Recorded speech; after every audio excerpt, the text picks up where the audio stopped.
time to check in on the latest buzz in the entertainment world. Liz and Mike from 105.1 The Buzz joining us live right now. Good morning.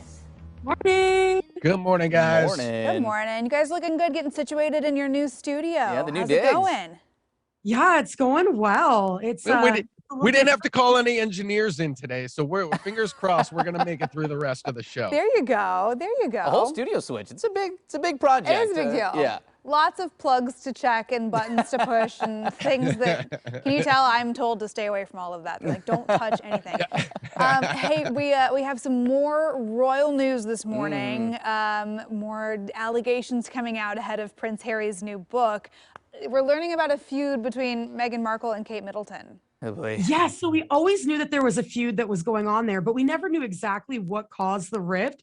And Prince Harry, I mean, he is just letting everything come out in this new book, because there was an excerpt that was released, and this was reported by Daily Mail, that the reason that Kate Middleton and Meaghan Markle had a falling out goes all the way back to 2018. So it was right before the wedding for Prince Harry and Meaghan Markle, and there was something going on with the wedding rehearsal and a dress, and Kate Middleton said out loud, like, "Oh, I don't remember this." And Meaghan Markle allegedly said, "Oh, you probably just have baby brain," because Kate Middleton had just given birth like a month before. And so, according to Harry's book, Kate Middleton looked at Meaghan Markle and said, "You don't know me well enough to discuss my hormones." And then a whole fight ensued from there. Apparently, Meaghan Markle went and apologized to Prince William, who did not accept the apology, called her rude. And then a few days later, I guess Kate was still upset because it was 4 days until the wedding. She was trying to figure out like a flower girl dress for her daughter. And Meaghan was not focusing on it because that's when everything was happening with her dad. And then Kate was like, basically like, "Your wedding's in 4 days. We need to focus on the dresses." And then Prince Harry said he came home to find Meaghan Markle on the floor crying. Oof. Wow. Wow. And so I think this is like a cultural difference thing, potentially, because the term baby brain, I wouldn't take offense to that. Because like, if you had just had a kid a month ago, you do have a little bit of a baby brain. You're staying up all night, they're crying, you're not getting sleep, you're feeding them, your whole schedule changes, and you kind of get a little lost. Like, I have a 6-year-old and I still think I have a little bit of baby brain happening. But I guess if you're a royal and you're in the UK, you're not supposed to use those terms. But I don't think she was necessarily referring to her hormones. She was probably just talking about, like, you're a little frazzled after you have a kid. Yeah. I wouldn't. I feel like I wouldn't seem take like anything offense to. Yeah, to it didn't seem that. Maybe it is a or British maybe English just thing. there's just constant tension, and it just for whatever reason, Kate Yeah. wasn't having any of it. I don't know. I think that's what it is, Travis. We're watching a real life Game of Thrones play out here right now in like real time. When we get to this season of The Crown, let me know, because I will start tuning in.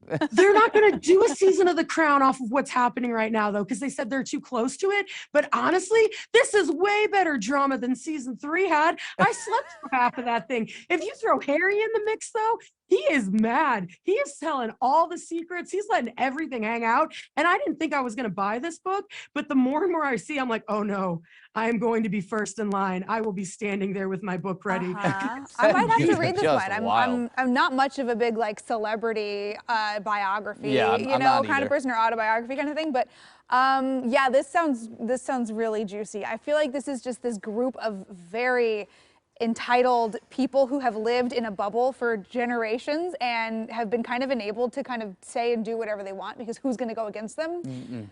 And now you have Harry and Meghan saying, "We will." That's exactly how it feels. Harry Stark is coming to take down Will Targaryen. It's all going to happen.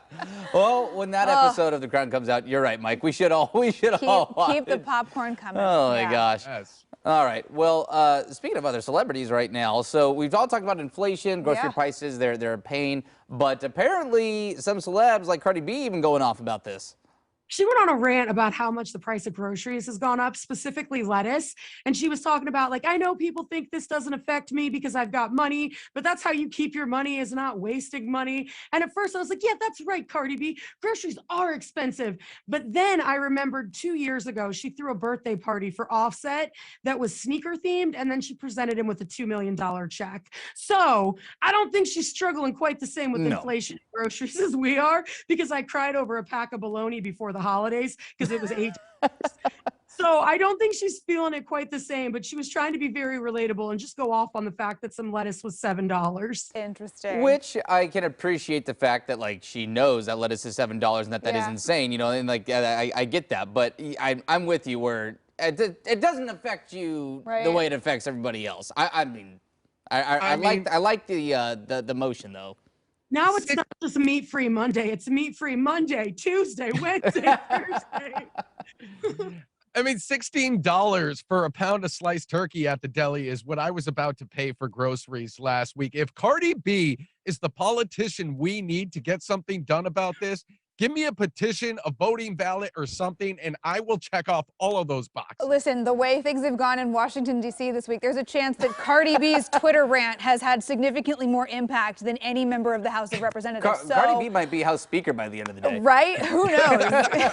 Cardi B for the White House. I do think it's interesting. She said, she's like, I get a summary of my expenses for my household every week. I actually do look it over. I try to keep an eye on my budgets, and if celebs are noticing it, you know it's bad. Yeah. Yeah. It's true. Imagine all us regular people that are like, I know. Yeah. That's a little pricey. Do we have anything other than Oscar Mayer to choose from? Oh, yeah. Yeah. Nope. All right. Have a great weekend, everybody. We'll see you on Monday. Bye, friends. Thanks, guys. And you can listen to Liz and Mike every weekday morning on 105.1 The Buzz. All right, it's 8:20.